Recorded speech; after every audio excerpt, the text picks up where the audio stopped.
Puji Tuhan. Shalom saudara yang kasih oleh Tuhan. Kita sangat bersyukur buat kasih karunia Tuhan yang luar biasa dalam setiap kehidupan kita.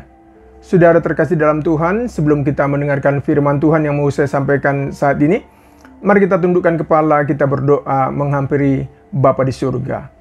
Bapa dalam surga, terima kasih buat anugerah Tuhan yang luar biasa bagi kami. Kami sungguh bersyukur buat kasih karunia Tuhan yang kami nikmati sepanjang hari-hari yang kami lalui. Saat ini Tuhan, sebelum kami mendengarkan firman Tuhan, biarlah Tuhan urapi kami, singkapkan rahasia kebenaran firman-Mu Tuhan, lewat khotbah yang hamba sampaikan. Sembunyikan hamba di balik kayu salib-Mu Tuhan Yesus, dan ketika firman Tuhan hamba sampaikan, siapapun umat-Mu yang mendengarkan firman Tuhan yang hamba sampaikan, hidup mereka diberkati Tuhan, hidup mereka menjadi berkat di dunia ini, sehingga pada akhirnya hidup kami juga memuliakan nama Tuhan. Di dalam nama Tuhan Yesus kami doa mengucap syukur kepada Bapa di surga. Semua kita yang siap mendengarkan firman Tuhan saat ini bersama-sama berkata, amin. Puji nama Tuhan Bapak Ibu, shalom. Kita sangat bersyukur buat anugerah Tuhan yang luar biasa bagi kita. Mari Bapak Ibu menjelang perayaan Paskah yang luar biasa ini, mari kita siapkan hati dan pikiran kita. Tema yang saya sampaikan lewat firman Tuhan saat ini adalah sudah selesai. Mari Bapak Ibu kita baca firman Tuhan sebagai dasar pembacaan atau pemberitaan firman Tuhan yang saya sampaikan. Yohanes 19 ayat 28 sampai 30, demikian kebenaran firman Tuhan. Sesudah itu, karena Yesus tahu bahwa segala sesuatu telah selesai, berkatalah ia supaya genaplah yang ada ditulis dalam kitab suci, aku haus. Di situ ada suatu bekas penuh anggur asam, maka mereka mencucukkan bunga karang yang telah dicelupkan dalam anggur asam pada sebatang hisop, lalu mengunjukkannya ke mulut Yesus. Sesudah Yesus meminum anggur asam itu, berkatalah ia, sudah selesai. Lalu ia menundukkan kepalanya dan menyerahkan nyawanya. Saudara terkasih dalam Tuhan, dalam hidup kita di dunia ini, pasti ada awal dan akhirnya dari segala sesuatu yang kita jalani di dunia ini. Pengkhotbah 3 ayat 1 berkata apa? Untuk segala sesuatu ada masanya, untuk apapun di bawah langit ada waktunya. Terpujilah nama Tuhan. Bapak Ibu terkasih dalam Tuhan, sama halnya seperti masalah yang mungkin sedang kita hadapi saat ini, percayalah saudara, pasti ada waktunya. Semua persoalan kita itu akan berakhir asalkan kita tetap bersabar. 1 Korintus 10 ayat 13 berkata apa? Pencobaan-pencobaan yang kamu alami ialah pencobaan-pencobaan biasa yang tidak melebihi kekuatan manusia. Sebab Allah setia dan karena itu Ia tidak akan membiarkan kami cobai melampaui kekuatanmu. Pada waktu kamu dicobai, Ia, Yesus, akan memberikan kepadamu jalan keluar sehingga kamu dapat menanggungnya. Katakan amin, saudara yang kasih oleh Tuhan. Saudara, ini adalah janji Tuhan bagi kita yang percaya kepada Tuhan. Namun saudara terkasih dalam Tuhan, yang jadi masalah dalam kehidupan kita bukan datang dan perginya masalah yang kita alami itu, tetapi saudara, pelajaran apa yang dapat kita ambil dari setiap persoalan atau masalah yang sedang terjadi dalam hidup kita, dan apa yang dibentuk oleh Tuhan dalam hidup kita melalui masalah yang sedang kita alami itu. Artinya saudara, apakah melalui masalah yang kita alami itu hidup kita semakin lebih baik atau tidak? Saudara, dalam firman Allah yang baru saja kita baca tadi di atas, itulah yang terjadi di atas kayu salib sebelum Tuhan Yesus mati di atas kayu salib. Dan ingat saudara, kalimat terakhir yang diucapkan oleh Yesus Kristus sebelum ia mati adalah sudah selesai. Mari kita baca Yohanes 19 ayat 30 berkata apa? Sesudah Yesus meminum anggur asam itu, berkatalah ia, sudah selesai. Lalu ia, Yesus, menundukkan kepalanya dan menyerahkan nyawanya. Lihat saudara yang kasih oleh Tuhan, Tuhan Yesus telah menyelesaikan tugas dari Bapanya selama Yesus ada di dunia ini. Dan di atas kayu salib saudara yang kasih oleh Tuhan, Yesus telah memuliakan Bapa di surga karena pekerjaannya, misinya di dunia ini sudah selesai Yesus lakukan. Mari kita baca Yohanes 17 ayat 4 berkata apa? Aku telah mempermuliakan engkau di bumi dengan jalan menyelesaikan pekerjaan yang engkau berikan kepadaku untuk melakukannya. Ingat saudara yang dikasihi oleh Tuhan, Tuhan Yesus datang ke dunia ini bukan hanya untuk memulai tugas dari Bapa di surga, namun ia juga dapat mengakhirinya dengan baik meskipun saudara yang dikasihi oleh Tuhan, Yesus harus mati di atas kayu salib. Saudara, dalam kehidupan kita di dunia ini, banyak orang dapat memulai sesuatu dengan baik, namun saudara belum tentu orang itu dapat mengakhirinya dengan baik.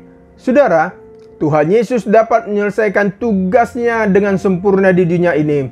Saudara, kiranya kita juga sebagai orang yang percaya kepada Tuhan, diberikan Tuhan anugerah dan kekuatan untuk menyelesaikan setiap tugas dan tanggung jawab kita di dunia ini, yang pada akhirnya kita memuliakan nama Tuhan. Mari kita baca Yohanes 17 ayat 5 dan 6 dikatakan apa? Oleh sebab itu ya Bapa, permuliakanlah aku padamu sendiri dengan memuliakan yang kumiliki di hadiratmu sebelum dunia ada. Aku telah menyatakan namamu kepada semua orang yang engkau berikan kepadaku dari dunia. Mereka itu milikmu dan engkau telah memberikan mereka kepadaku dan mereka telah menuruti firman-Mu. Puji nama Tuhan, saudara yang dikasihi oleh Tuhan. Ingat saudara, misi utama Yesus ada di dunia ini adalah untuk menyelamatkan setiap umat manusia yang ada di dunia ini karena dosa telah merajalela di dunia ini, dan tidak seorang pun manusia yang ada di dunia ini saudara yang tidak berdosa. Yohanes 3:16 berkata apa? Karena begitu besar kasih Allah akan dunia ini sehingga ia telah mengaruniakan anaknya yang tunggal supaya setiap orang yang percaya kepadanya tidak binasa melainkan beroleh hidup yang kekal. Katakan amin saudara yang dikasihi oleh Tuhan. Saudara, kita harus bersyukur kepada Allah karena kita memiliki Yesus Kristus sebagai Tuhan dan Juru Selamat kita bagi orang yang percaya kepadanya, yang Yesus mau mati di atas kayu salib demi keselamatan hidup kita. Itu sebabnya saudara yang dikasihi oleh Tuhan, apapun masalah yang sedang kita hadapi saat ini, jangan menyerah saudara dan jangan putus asa. Mari kita tetap kerjakan tugas kita dengan baik. Itu sebabnya saudara yang dikasihi oleh Tuhan, apapun masalah yang sedang kita hadapi saat ini, jangan pernah menyerah dan jangan pernah berputus asa saudara. Dan mari kita tetap kerjakan dengan baik apa yang menjadi tugas dan tanggung jawab kita di dunia ini, sehingga lewat hidup kita nama Tuhan dipermuliakan. Saudara, kita memiliki Tuhan yang selalu ada di setiap musim kehidupan kita untuk menolong hidup saya dan saudara yang dikasihi oleh Tuhan. Katakan amin saudara yang dikasihi oleh Tuhan. Ingat saudara, semua persoalan hidup kita di dunia ini sudah Tuhan Yesus selesaikan di atas kayu salib. Saudara yang dikasihi oleh Tuhan, penderitaan apapun yang kita alami saat ini saudara, tidak sebanding dengan apa yang dialami oleh Yesus Kristus sampai ia mati di atas kayu salib. Saudara yang dikasihi oleh Tuhan, mari kita baca Yesaya 53-4 saudara. Ia dihina dan dihindari orang, seorang yang penuh kesengsaraan dan yang biasa menderita kesakitan.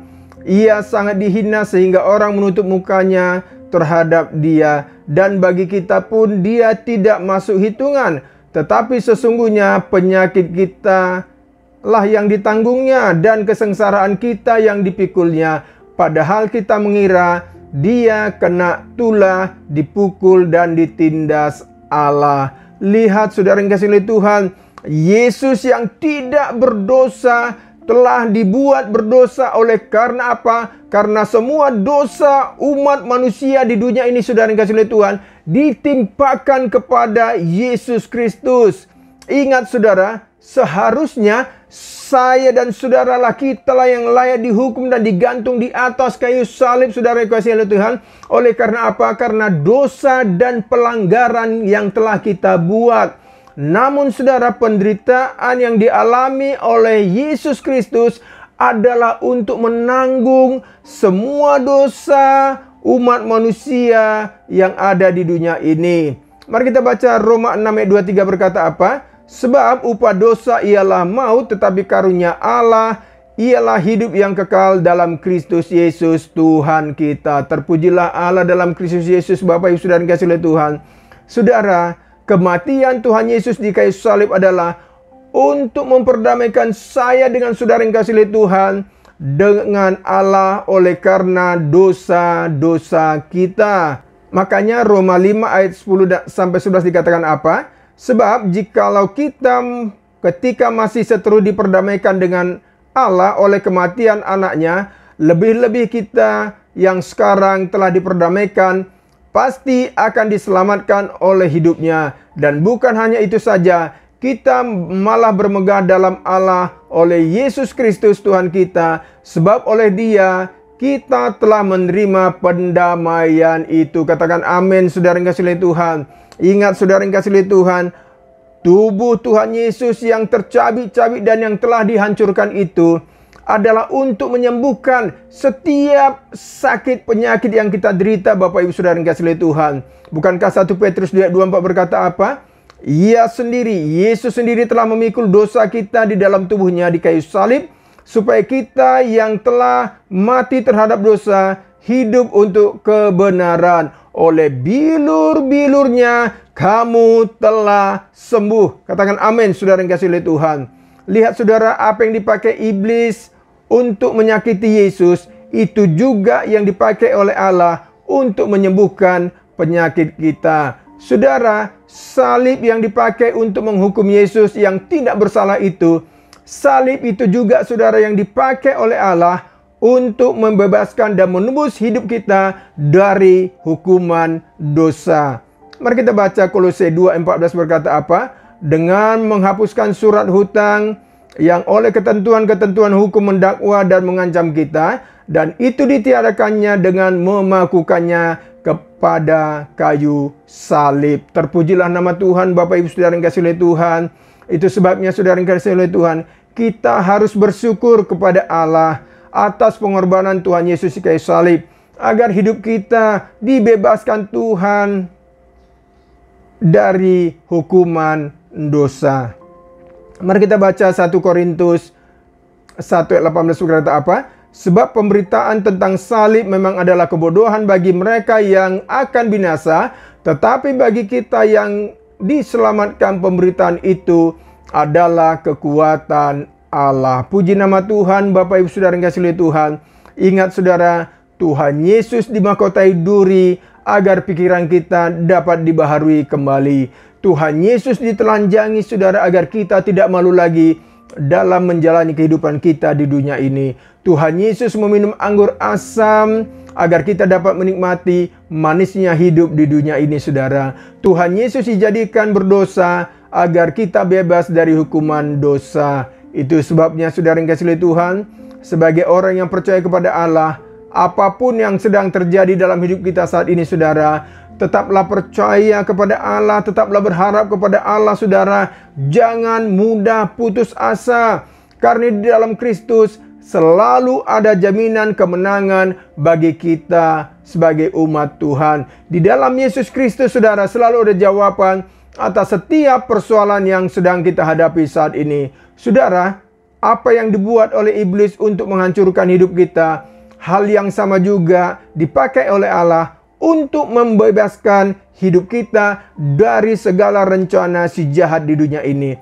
Itu sebabnya saudara terkasih dalam Tuhan, saya sering berkata, terlepas dari masalah kita yang belum selesai sampai saat ini, terlepas saudara dari usaha kita atau pekerjaan kita yang belum pulih saat ini, saudara jangan pernah jauh dari Tuhan. Tetaplah berdoa meminta pertolongan dari Tuhan.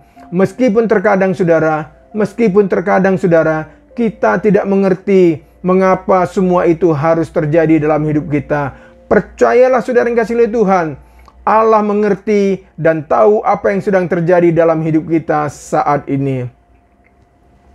Ingat saudara, di balik semua persoalan atau masalah yang sedang terjadi dalam hidup kita saat ini, Allah selalu turut bekerja untuk mendatangkan kebaikan bagi kita yang percaya kepada Tuhan. Katakan amin, Bapak Ibu Saudara yang kasih oleh Tuhan.